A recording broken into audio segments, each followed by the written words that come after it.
안녕하세요. 잡시광입니다. 지난 4일 일본 홋카이도 오비히로에 일본 기상청의 관측사상 최고인 124cm의 폭설이 내렸습니다. 급속히 발달한 저기압의 영향으로 도카치 지방에는 폭설이 쏟아졌고 오비히로시에는 12시간 동안 최대 120cm의 눈이 내려 일본 내 관측사상 최고 강설량을 기록했습니다. 종전 12시간 최고 강설량은 2022년 12월 24일 야마가타현 오구치마치에서 관측된 91cm였습니다. 보시는 곳은 오비히로 기차역 앞입니다. 눈이 너무 많이 내려 어디가 주차장인지 어디가 입구인지 알 수 없습니다. 홋카이도 지역 곳곳은 이처럼 100cm가 넘는 폭설이 내렸고 도심 기능이 마비됐고 일본철도 110개역이 운행 중지될 정도였습니다. 일본에서는 이번 눈폭풍이 쏟아진 지역에서 쌓인 눈을 치우던 8명이 숨졌고 후쿠시마현, 니가타현, 도야마현, 나가노현, 후쿠이현에서 60대에서 90대 7명이 제설 작업을 하다 숨졌고 부상자도 50여 명이 넘었습니다. 사망자는 주로 노년층이었습니다. 나가노현에서는 이날 85세의 남성이 제설 작업을 하던 중 눈에 파묻힌 상태로 발견됐고 니가타현에서는 제설 작업 중 발작을 일으킨 것으로 보이는 남성이 숨진 채 발견됐습니다. 이번 눈폭풍은 역사상 가장 심각한 폭설로 기록될 정도였는데요. 홋카이도의 한 주택에서 밖으로 나가기 위해 문을 열어보지만 눈으로 문이 덮여 나갈 수가 없습니다. 자동차가 눈에 파묻혀 있는 모습도 보입니다. 얼핏 보면 자동차인지 분간을 할 수 없을 정도로 눈이 쌓여 있어 지난밤 눈이 얼마나 많이 내렸는지를 알려주고 있습니다. 말 한 마리가 눈길을 헤치고 나가봅니다. 마리다리가 푹푹 빠지는 걸 보면 눈이 얼마나 높이 쌓여 있나를 알 수 있습니다. 눈 폭풍 전 오비히로의 적설량은 불과 5cm였는데 밤 사이에 120cm가 내린 것입니다. 선로와 활주로에 눈이 순식간에 쌓이면서 대중교통이 마비됐습니다. 학교와 회사들도 문을 열지 못했습니다. 차가운 공기와 수증기가 만나면서 엄청난 눈폭풍을 몰고 왔고 기록적인 폭설과 한파로 사망자가 속출했습니다. 문을 열고 나가보려 하지만 눈에 푹 파묻혀 일어서기조차 힘들어 보입니다. 눈이 멈출 기세를 보이지 않자 집 앞에 길이라도 내보려고 눈을 치우는 사람들이 보입니다. 하지만 젊은 사람도 이 정도 눈을 치우면 곧 지치게 됩니다. 아무리 제설 작업을 해도 눈이 계속 내려 역부족이었습니다. 일본뿐 아니라 대만에서도 사망자가 속출했습니다. 한파가 몰아친 대만에서는 1,300여 명이 목숨을 잃었습니다. 올해 대만에서는 겨울 한파로 인해 약 한 달 만에 1,345명이 사망했습니다. 특히 지난 8일 0시부터 오후 9시까지는 모두 78명이 목숨을 잃었는데 이는 한파로 인한 하루 사망자 수로 역대 최대였습니다. 대만은 북회귀선에 걸쳐 있어 겨울 평균 기온이 영상 15도 내외로 비교적 온화한 편입니다. 따라서 주거시설의 온돌과 같은 난방 시스템이 보편화되어 있지 않은데요. 그러나 최근 기온이 영상 5도, 체감온도는 영상 1도 수준으로 크게 떨어지는 이례적인 한파가 닥치면서 피해가 커졌다고 합니다. 한국의 경우 올겨울 체감온도가 영하 20도까지 떨어지기도 하는 등 대만보다 더 추웠습니다. 다만 한랭질환 추정 사망자는 6명 발생하는 데 그쳤습니다. 매년 강추위가 반복되기 때문에 이에 대한 개개인들의 적응도가 높고 정부도 관련 대책을 지속해서 시행해왔기 때문에 상대적으로 피해가 적었던 것입니다. 보시는 것처럼 폭설로 가장 큰 피해를 낳은 곳은 일본 홋카이도였습니다. 기록적인 폭설이 내려 교통이 마비되고 임시휴교령이 떨어지는 등 비상이 걸렸습니다. 초중고 379개교가 임시휴업에 돌입했고 오비히로를 오가는 항공편은 대거 결항했으며 오비히로역 주변 선로가 눈에 파묻혀 112편의 기차 운행이 중단됐습니다. 제설이 강설을 따라가지 못해 곳곳에서 교통차질이 빚어지기도 했습니다. 폭설로 인한 사상자도 많이 나왔습니다. 지난 8일에는 후쿠시마에서 77세 여성이 집 마당에 쌓인 눈 속에서 사망한 상태로 발견됐고 니가타현에서는 73세 남성이 지붕에 눈을 치우다 미끄러지며 숨졌습니다. 폭설로 인해 사건 사고가 끊이지 않고 있는 가운데 고속열차인 야마가타 신칸센은 운행을 중단했고 11일에도 신칸센이 일부 구간에서 지연 운행했습니다. 특히 일본 최북단 아오모리현에는 427cm의 눈이 쌓였습니다. 니가타현 스난마치의 적설량은 329cm, 야마가타현 오쿠라무라의 적설량은 304cm였습니다. 일본 기상청은 홋카이도 폭설과 관련해 지구온난화로 폭설 빈도가 약 1.4배 늘어난 것으로 추정된다. 기온 상승으로 눈사태가 일어날 수 있으니 주의를 기울여야 한다고 당부했습니다. 홋카이도뿐 아니라 일본 니가타현 등에서 11연속 눈이 쏟아지면서 일부 지역 적설량이 3m를 넘어섰습니다.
이로 인해 제설 작업 중 사망사고까지 발생해 각별한 주의가 요구되고 있는데요.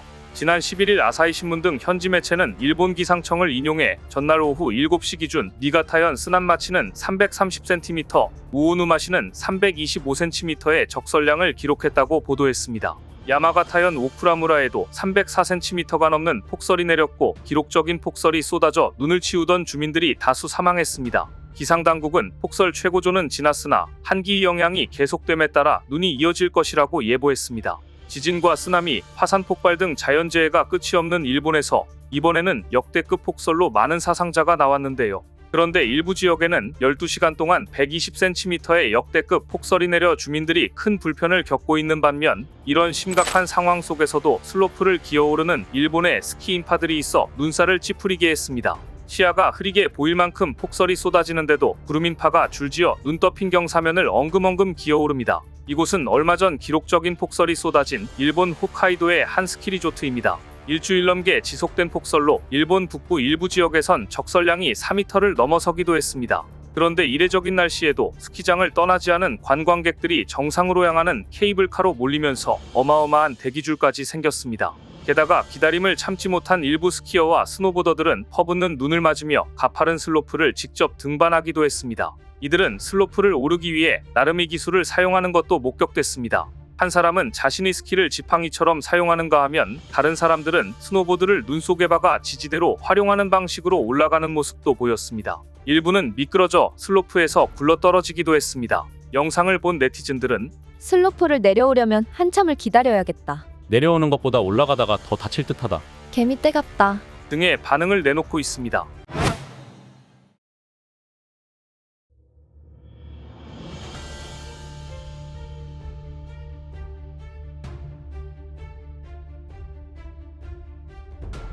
지난 9일 분화하는 사쿠라지마 화산의 모습입니다. 일본 규슈 남부의 활화산인 사쿠라지마에서 연이어 화산이 폭발했습니다. 평소에도 분화가 자주 일어나는 곳인데 이번엔 화산 번개도 관측됐습니다. 새빨간 용암이 분출하더니 검은 연기가 피어오릅니다. 연기 한가운데서 번개가 내리치는 모습도 관측됐습니다. 화산뿐만이 아닙니다. 자연재해가 많기로 유명한 일본에서 얼마 전 기록적인 폭설이 내려 눈을 치우던 노인 7명이 사망하는 사고까지 있었습니다. 일본 각지에서 기록적인 폭설이 내리면서 지난 4일 이후 일주일 동안 후쿠시마현, 니가타현, 도야마현 등에서 60에서 90대 7명이 눈을 치우다가 사망했습니다. 부상자는 총 54명으로 집계됐습니다. 이번 폭설은 니가타현 스난마치가 330cm, 야마가타현 오쿠라무라가 304cm를 기록했을 정도로 심각했습니다. 일본은 지진에 이어 폭설에도 고속열차가 중단되는 등 시민들이 큰 불편을 겪었는데요. 그런데 최근 NHK의 보도에 의하면 사쿠라지마에 이어 후지산이 300년 만에 분화할 가능성이 크고 만일 분화한다면 도쿄 전 지역에 엄청난 재난이 닥칠 것이란 경고가 제기됐습니다. 오늘은 지진에 이어 폭설 그리고 화산 분화까지 일본을 두렵게 하는 자연재해에 대해 자세히 전해드립니다. 지난 11일 TBS 등 일본 매체에 따르면 지난 9일 오후 8시 3분 사쿠라지마 미나미다케 정상화구에서 분화가 발생해 화산재가 2000m 상공까지 치솟았습니다. 특히 화산이 폭발하면서 화산재 속 입자가 마찰해 생긴 정전기가 번개를 만들어내기까지 했습니다. 연기와 가스는 최고 2000m 상공까지 치솟았고 튀어나간 용암 조각은 1100m 거리까지 날아갔습니다. 최고 단계인 5단계에서는 주민들이 피난해야 하는데 일본 기상청은 입산을 막는 3단계 경계 조치를 내렸습니다. 해발 1117m의 이 화산섬은 올해만 벌써 30번 넘게 분화했습니다. 다음은 보도 내용입니다. 지난 2025년 1월 19일 일본 규슈의 사쿠라지마 화산이 폭발하면서 최고 5km 높이의 화산 기둥을 내뿜었습니다. 이날 폭발은 지난 몇 달간 조용하던 사쿠라지마가 갑자기 활동을 한 것으로 아무리 화산활동 예측을 시도한다 해도 아직까지는 도저히 인간이 예측할 수 없다는 점을 보여준 날이기도 했습니다. 이날 일본 기상청은 분화구 주변 2.4km를 제한구역으로 설정하며 일반인들을 통제했지만 불안은 가시지 않았습니다. 사쿠라지마 화산은 2024년 10월에도 강력한 분화로 세계를 놀라게 했던 화산으로 그때에도 5km 이상 되는 화산 기둥을 내뿜어 주변 지역을 심각한 불안에 떨게 만들었습니다. 그런데 일본인들에게 더 큰 불안은 후지산입니다. 얼마 전 일본에서는 일본의 상징이자 최고봉인 후지산이 폭발할 경우 도쿄를 포함한 수도권 전역이 마비될 수 있다는 섬뜩한 시뮬레이션 결과가 나왔습니다. 일본 정부와 전문가들은 후지산 분화 가능성을 경고하며 대비책 마련에 속도를 내고 있는데요. 다음은 NHK의 보도 내용입니다. 이미 5년 전 작성한 보고서에 따르면 만일 후지산이 폭발하면 그 화산재가 그 주변은 물론 도쿄 지역에까지 몰려와 10cm 이상 쌓일 것이라고 예상되고 있습니다. 이 시뮬레이션은 후지산 폭발로 인해 수도 도쿄가 직면할 수 있는 상황을 보여줍니다. 이 추정치는 1700년대 초 일본 에도 시대에 있었던 후지산의 마지막 대분화를 기반으로 합니다. 예측에 의하면 후지산은 16일 동안 17억 입방미터에 달하는 엄청난 양의 화산재를 뿜을 것입니다. 그런데 철도 노선에 만일 0.5mm 정도의 화산재가 쌓이면 철도 서비스는 중단됩니다. 만일 항공기 엔진 속으로 화산재가 들어가면 항공기는 운행할 수 없게 됩니다. 화산재로 인한 피해는 자동차의 운행도 멈출 것이고 이렇게 되면 전국적으로 물류 부문에 상당한 영향을 줄 것으로 예상됩니다.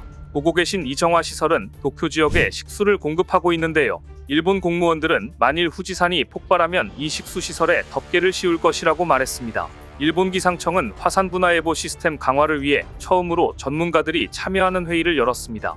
이번 회의에서는 화산재의 영향 예측과 재난 대책이 중점적으로 논의됐습니다. 기상청은 내년부터 새로운 광역 화산재 예보 시스템을 개발해 수일 단위의 예보와 피해 지역 확장을 가능케 할 계획입니다. 일본은 화산재가 3cm 이상 쌓이는 것을 기반으로 경고 기준을 정할지를 논의 중입니다. 전문가들은 후지산의 분화는 전례 없는 피해를 줄 것이라고 말했습니다.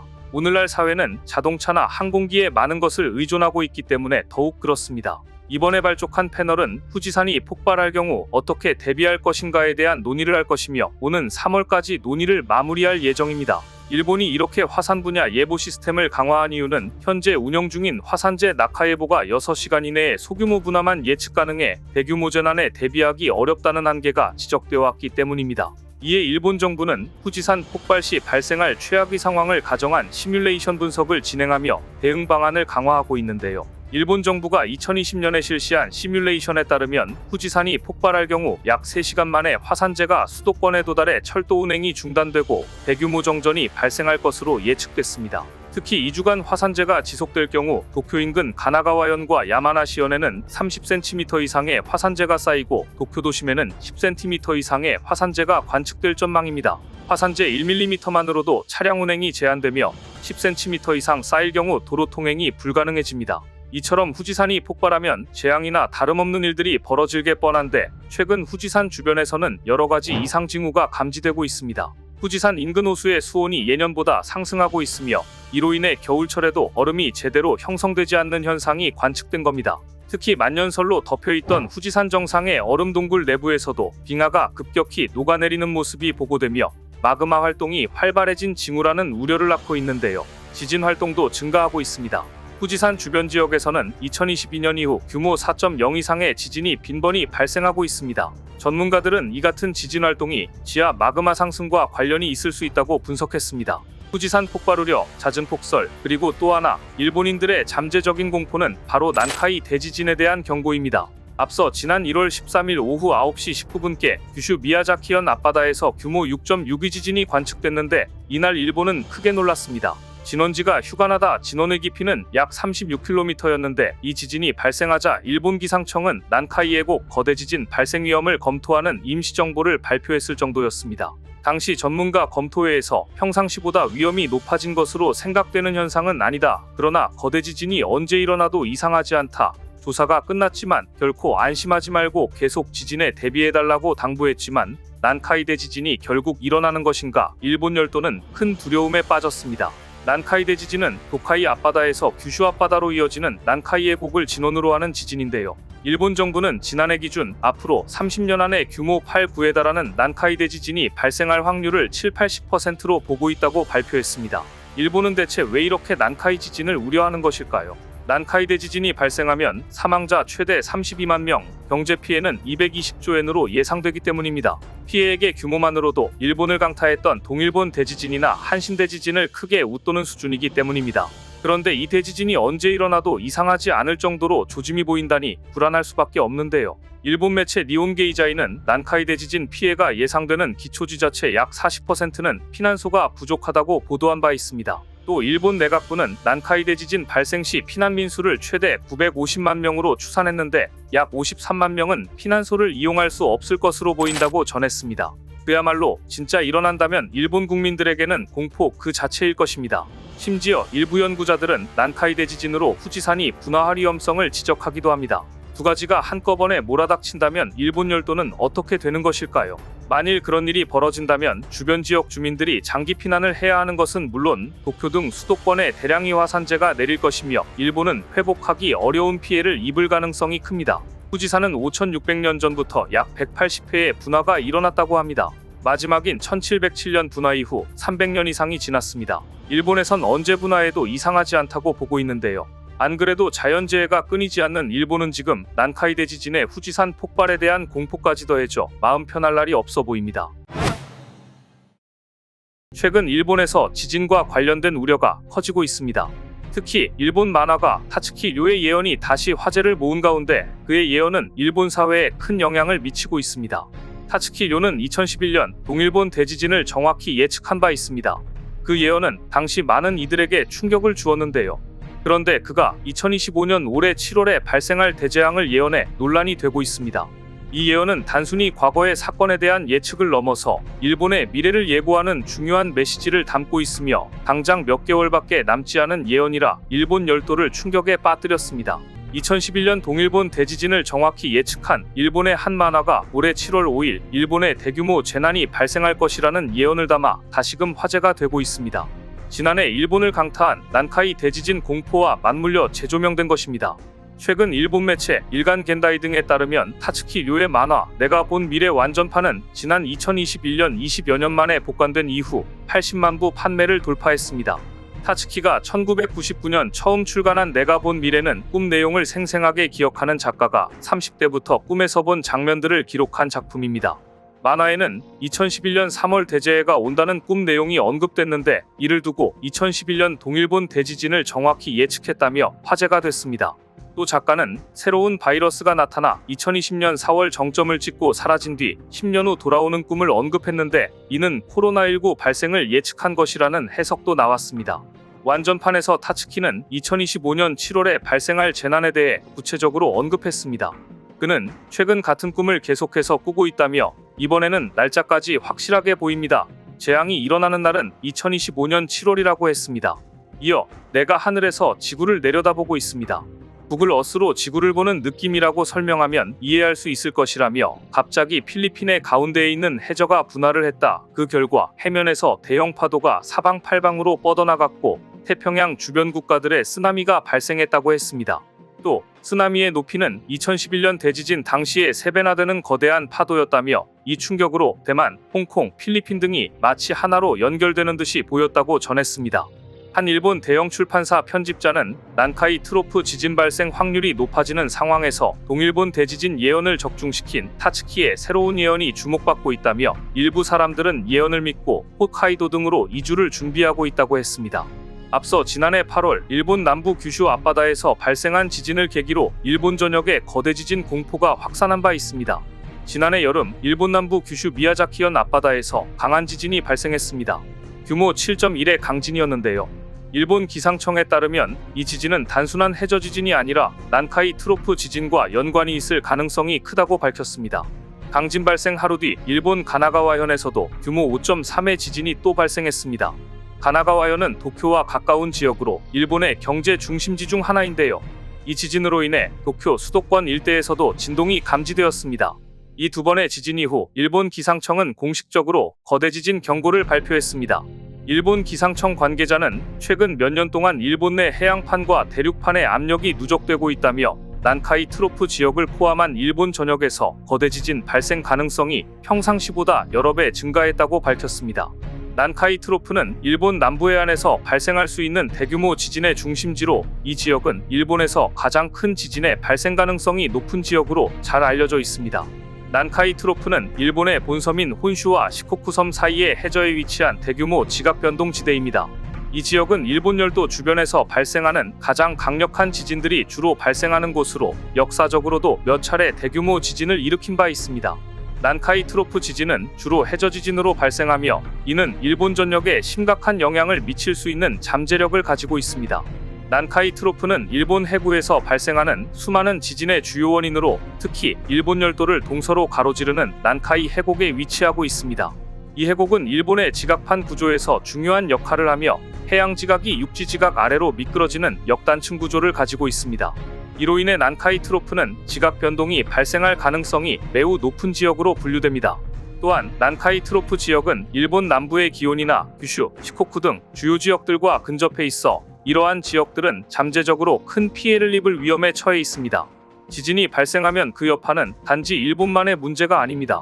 난카이 트로프에서 발생하는 지진은 그 규모가 매우 크기 때문에 태평양 연안 국가들에도 심각한 영향을 미칠 수 있습니다.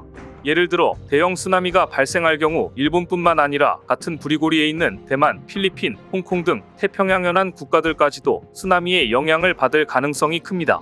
이 지역들은 모두 해안선이 긴 나라들로 지진 발생 시 큰 피해를 입을 수 있습니다. 타츠키 료의 예언은 바로 이 점을 더욱 강조하며, 그의 예언에서 언급된 쓰나미는 당시 발생한 동일본 대지진 때보다 3배 이상 큰 규모로 상상할 수 있습니다. 예언에서 언급된 대형 쓰나미와 해저 분화는 바로 난카이 트로프의 지질학적 특징을 반영한 것으로 볼 수 있습니다. 또 난카이 트로프에서 발생하는 지진은 해저에서 강력한 지각 변동을 일으키며, 이로 인해 대규모 해일이 발생할 가능성이 큽니다. 이러한 쓰나미는 해양의 깊은 곳에서 발생하기 때문에 그 규모나 파괴력 또한 매우 크며 예상보다 훨씬 넓은 지역으로 영향을 미칠 수 있습니다. 그런데 문제는 단순히 만화가의 예언에서만 그치는 것이 아니고 실제로 안 좋은 징조가 발생하고 있다는 것입니다. 최근 일본의 지진 활동이 활발해짐에 따라 난카이 트로프 대지진 경고도 계속해서 제기되고 있습니다. 일본의 기상청과 지진 연구기관들은 난카이 트로프에서 대규모 지진이 발생할 확률이 점차 높아지고 있다는 점을 주목하고 있으며, 이를 대비하기 위한 여러 연구와 예측 작업이 진행 중입니다. 일본 기상청은 최근 몇 년간 발생한 지진들의 경과를 분석하여 향후 난카이 트로프에서 발생할 가능성이 있는 거대 지진에 대한 예측 모델을 업데이트하고 있습니다. 일부 전문가들은 이러한 예언을 더욱 경계해야 한다고 주장하며, 타츠키 료의 예언이 실제로 현실이 될 가능성에 대해 경고하고 있습니다. 일본은 지진뿐만 아니라 화산 활동 또한 활발한 나라입니다. 지진도 문제지만 화산 폭발이 발생하면 그로 인한 피해까지 심각해질 전망입니다. 일본에는 110개 이상의 활화산이 존재하며, 그중 일부는 최근 몇 년 사이 활동이 급격히 증가하고 있습니다. 특히 최근 가장 우려되는 화산 중 하나가 바로 규슈의 기리시마산입니다. 일본 기상청에 따르면 2024년부터 기리시마산 지역에서 지진 횟수가 급격히 늘어나고 있으며, 화산가스 분출량도 증가하고 있습니다. 기리시마산은 지난 2011년에도 분화를 일으켜 많은 피해를 초래한 바 있는데요. 당시에는 분화와 함께 화산재가 하늘을 뒤덮으면서 항공운항에도 큰 차질이 생겼습니다. 이번에도 비슷한 규모의 분화가 발생할 가능성이 있다는 전망이 나오고 있습니다. 일본에서 가장 유명한 화산 중 하나는 바로 후지산입니다. 후지산은 현재까지도 일본을 대표하는 산이지만 과거에는 엄청난 화산 폭발을 일으킨 전적이 있습니다. 가장 유명한 분화는 1707년 호에이 분화인데요. 당시 후지산이 폭발하면서 화산재가 에도까지 날아가 경제적 피해가 막대했다고 합니다. 최근 들어 일본 전문가들 사이에서는 후지산이 다시 폭발할 가능성이 커졌다는 주장이 나오고 있습니다. 이유는 후지산 내부의 마그마가 점점 상승하고 있으며 지진 활동이 과거보다 증가했기 때문입니다. 만약 후지산이 다시 폭발한다면 도쿄를 포함한 일본 수도권 전체가 큰 영향을 받을 것으로 예상됩니다. 작년만 해도 부리고리에 위치한 다른 국가에서도 화산 활동이 활발히 보였습니다. 필리핀의 타알 화산은 지난해 6월 대규모 분화를 일으켰습니다. 이는 일본에서 발생하는 지각 활동과도 연관이 있을 가능성이 큽니다. 인도네시아 메라피 화산 역시 지난해 7월에 폭발하여 수천 명이 대피하는 사태가 벌어졌습니다. 곧바로 9월에는 대만 동부에서도 6.8의 강한 지진이 연이어 발생하며 일본과 부리고리의 연관성이 주목받고 있는 상황입니다. 이와 같이 일본은 지진과 자연재해에 대한 위험을 항상 안고 살아가고 있습니다.